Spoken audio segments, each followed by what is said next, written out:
لیکن اس کے باوجود بھی معاملہ اٹھاتا رہا ہے پاکستان، مسلسل اٹھاتا رہا ہے۔ جین میریٹ کا تو میں خود گواہ ہوں کہ جب بھی ان کی ملاقات ہوئی، ہم نے جب یہ خبر کی تو اس میں یہ پتہ چلا کہ یہ معاملہ بھی اٹھایا گیا ہے۔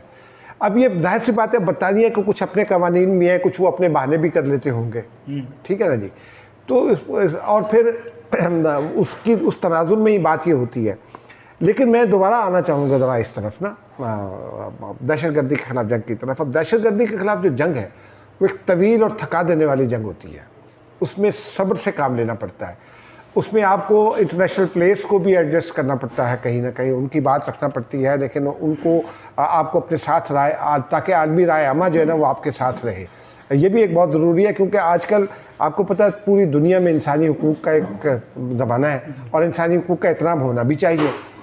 لیکن جب آپ اب پوری آبادیاں جو ہیں، جب بی ایل اے نے یرغمال بنا لیا اور بی ایل اے کے خلاف کارروائی ہو تو اس میں تو کولیٹرل ڈیمیج بھی ہوگا نا۔ اب اگر بی ایل اے کے خلاف کارروائی میں 4 بچے بے گناہ شہید ہو جاتے ہیں تو پھر ایک عالمی پروپیگنڈا ہوتا ہے، ٹھیک ہے جی۔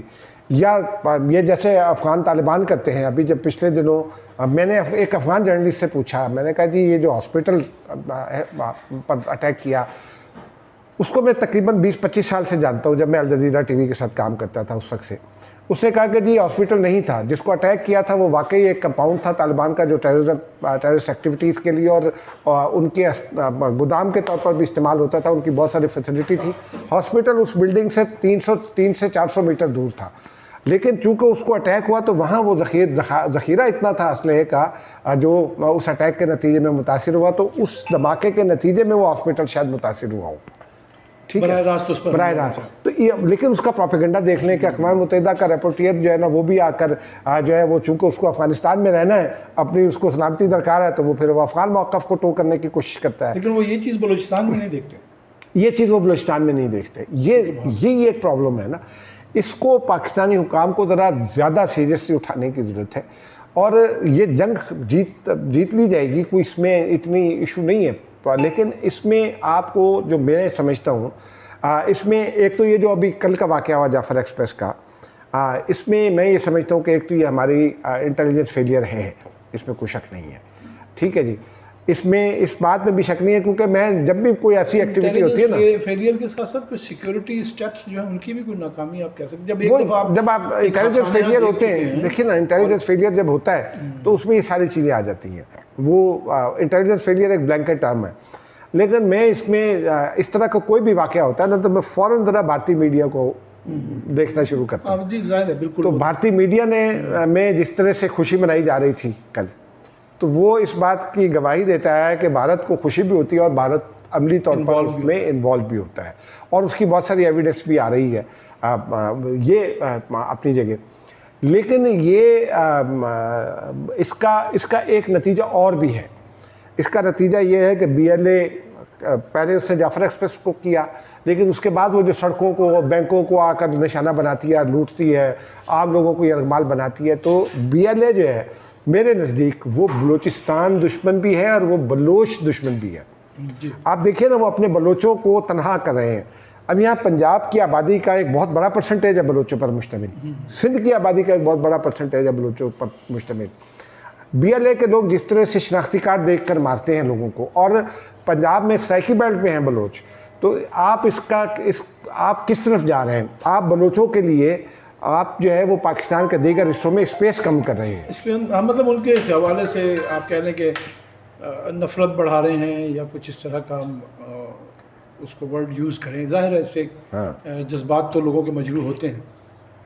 تو اب آپ کیا سمجھتے ہیں کہ اس کو کنٹرول کس طرح سے کیا جا سکتا ہے، اور جو بھارت کی انوالومنٹ ہے وہ اس کے بغیر تو یہ کام ممکن نہیں ہے، اس کو کس طرح سے روکا جا سکتا؟ دیکھیے بھارت اور افغانستان دونوں کی انوالومنٹ کے بغیر یہ ممکن نہیں ہے۔ افغانستان میں تو آپ آپریشن ہم پچھلے کرتے رہے افغانستان میں، لیکن آپ دیکھیے نا افغانستان ایک بہت بڑا ملک ہے نا رقبے کے لحاظ سے، ہائیڈ آؤٹس بہت ہیں، ٹھیک ہے جی۔ اچھا، پھر ان کے کلچرل رابطے بھی ہیں۔ پھر یہ جو بی ایل اے کے لوگ ہیں یہ خالی افغانستان میں نہیں ہیں، یہ سیستان بلوچستان میں بھی ہیں۔ وہاں بھی ایک ایلیمنٹ ہے جو ایرانی حکومت کے خلاف لڑتا ہے. تو وہاں بھی اس علاقے کا جو ٹرین ہے اس کو اگر آپ دیکھیں جو اس کی جغرافیکل سچویشن ہے تو ایران کی حکومت کی بھی گرفت وہاں کمزور ہوتی ہے. اور یہی وجہ ہے کہ وہ یہ بی ایل اے کے لوگ کبھی افغانستان چلے جاتے ہیں کبھی ایران چلے جاتے ہیں, تو یہ ان دونوں جگہوں کو استعمال کرتے ہیں. پاکستان یہ معاملہ بارہا اٹھاتا رہا ہے, ایران کے ساتھ بھی, افغانستان کے ساتھ تو ہم نے بہت دفعہ اٹھایا, ہم نے تو نام دے کر بھی ان سے مانگے ہیں. افغانستان بدقسمتی یہ ہے کہ افغانستان اپنے دعووں کا, یعنی طالبان جو ہیں افغان طالبان, وہ اپنے ہی دعووں کے ہاسٹیج ہو گئے ہیں. اب ان کو وہاں, اب آپ ان کو دیکھیے کہ انہوں نے منشیات کی اکانومی چلانی ہے, مجبوری ہے بنا لی ہے انہوں نے خود اپنی.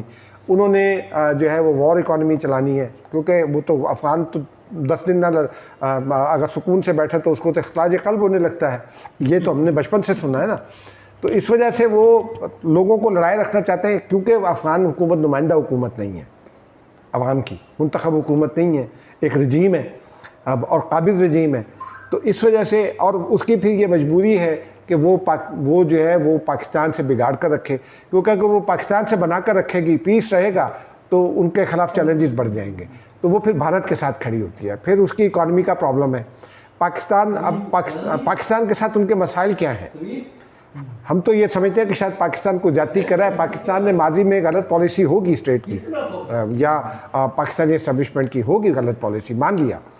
لیکن اس وقت ان کا پاکستان کا پرابلم کیا ہے؟ پاکستان دہشت گردی کا پچھلے 20 سالوں سے 25 سالوں سے مقابلہ کر رہا ہے.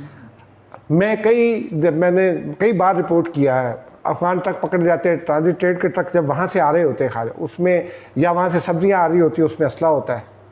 ٹھیک ہے جی. تو پاکستان یہ کہتا ہے کہ یہ منشیات روکیں.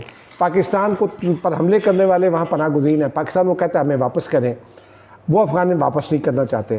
پھر منشیات کی تجارت, آپ کو یاد ہوگا 100 ڈرگ بیرنس کی جو لسٹ تھی, اس میں افغان اوریجن کے بہت سارے لوگ تھے, میجورٹی ان کی تھی, ملبہ وہ پاکستان پر گرتا تھا.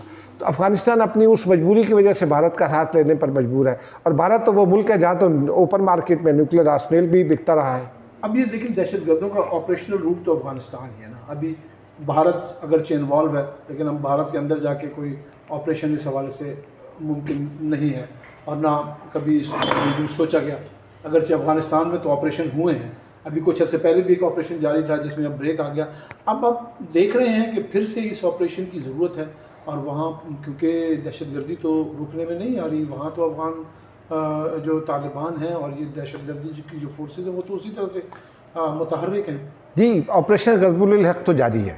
وہ صورت میں ہوتا ہے جب افغانستان سے پاکستان میں کوئی دہشت گردی ہوتی ہے. اب پاکستان کیا کر سکتا ہے اس صورتحال میں؟ پاکستان نے یہ جو جعفر ایکسپریس والا واقعہ ہے, اس کے بھی شواہد ظاہر سی بات ہے پاکستان اکٹھے کر رہا ہے. اس سے پہلے پاکستان 3 باضابطہ جو ہے وہ ڈوزیئرس بھارت کے حوالے سے دے چکا ہے.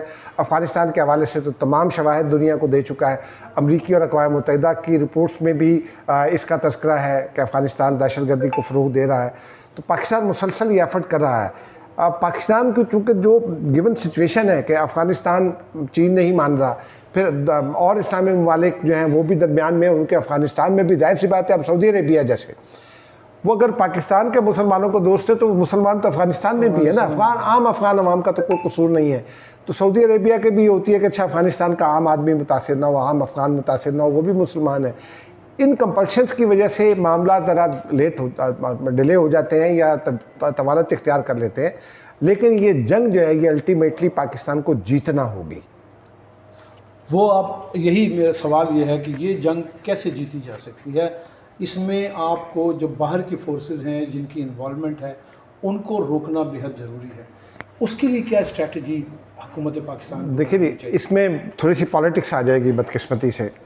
اب پرابلم یہ ہے کہ بلوچستان میں جو ہمارے سرداران ہیں وہ ایک اور نیٹ پر جا کھڑے ہوتے ہیں. وہ بلوچوں کو, چونکہ وہ بی ایل اے کے دباؤ میں بھی ہیں, اور کسی ایک رہنما اختر مینگل صاحب کا بھائی تو بی ایل اے کا وہ کمانڈر بھی ہے نا, مین 3 کمانڈرز میں سے ایک ہے وہ جاوید مینگل. یہی حال پی ٹی آئی کا کی خیبر پختونخوا کی قیادت کا ہے کہ وہ پاکستان کا جو موقف ہوتا ہے اس کے بجائے وہ افغانستان کے موقف کو ٹو کرنا شروع کر دیتے ہیں, پاکستان کے موقف پر سوالات اٹھانا شروع کر دیتے ہیں. جب تک سیاسی قیادت یکجا نہیں ہوگی، اور سیاسی قیادت کو یکجا کرنے کی کوشش ہو رہی ہے. یہ ابھی پچھلے دنوں سہیل آفریدی سے ملاقات کی نا بیرسٹر گوہر کے ساتھ، اس میں سیاسی مسائل ہوں گے. وزیر داخلہ محسن نقوی نے سیاسی مسائل ہوں گے، لیکن دہشت گردی کا مسئلہ مین ہے جس کی خود تصدیق کی ہے سہیل آفریدی نے. اور پی ٹی آئی میں ایک طبقہ ایسا بھی پیدا ہوا ہے جو پاکستان کے موقف کے ساتھ کھڑا ہوا، جو جس میں بیرسٹر گوہر سارے فہرست ہیں. سہیل آفریدی کو اس پیج پر آنے کی ضرورت ہے. میں ایک ہماری گفتگو طویل ہو گئی، میں اس کو مختصر کرنا چاہوں گا. یہ بتائیں کہ یہ جو صوبائی جو کے پی حکومت کا موقف ہے کہ بھائی جب بھی آپ کوئی آپریشن کرنے جاتے ہیں اس میں صوبائی حکومت کو اعتماد میں لینا ضروری ہے، اس کے بارے میں آپ کیا کہتے ہیں؟ دیکھیے، میں اس بات کے حق میں ہوں کہ صوبائی حکومت کو اعتماد میں لیں، لیکن ماضی میں گواہ ہوں، چونکہ میں نیشنل سیکیورٹی کو بھی کور کرتا ہوں، ڈیفنس کو بھی کور کرتا ہوں. کئی بار ایسا ہوا کہ صوبائی حکومت سے کہا گیا کہ جی یہاں آپریشن کرنا ہے، یا تو انفارمیشن لیک ہو گئی، یا صوبائی حکومت نے اتنا ڈیلے کیا کہ معاملات گڑبڑ ہو گئے.